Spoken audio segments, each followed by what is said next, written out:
श्री स्वामी समर्थ. आईचं अंतर्मन बोलत आहे. स्वामी, मी काही मागत नाही, खरंच सांगते.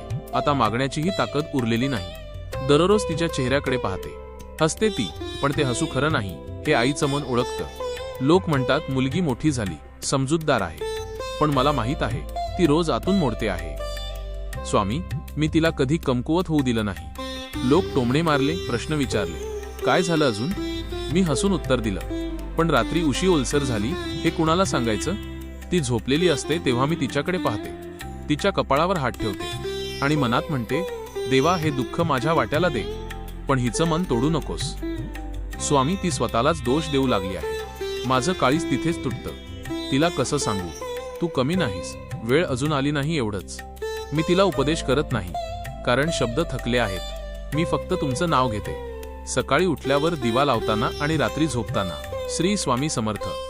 स्वामी, माझ्या जपात मंत्र कमी असतील, उच्चार चुकत असतील, पण अश्रू खरे आहेत. आईच्या अश्रूंना तरी ओळखाल ना? आज ती म्हणाली, आई मी ठीक आहे, पण तिच्या डोळ्यांत मी स्वतःला हरवलेली पाहिली. स्वामी, तिला स्वतःपासून दूर जाऊ देऊ नका. मला संसार नको हवा, मला उत्तर नको हवं, मला फक्त एवढंच हवं, ती स्वतःवर प्रेम करायला शिकावी. जर तिला एकटीच चालायचं असेल तर तिला बळ द्या. जर तिच्या नशिबात कोणी असेल तर स्वीकार देणारा द्या. स्वामी, आई म्हणून मी अपयशी ठरू नये हीच भीती आहे. आज तुमच्यासमोर बसून मी काही मागत नाही, फक्त मन मोकळं करत आहे. कारण मला माहीत आहे आईचं न सांगितलेलं दुःख स्वामी शब्दांशिवाय समजून घेतात. श्री स्वामी समर्थ.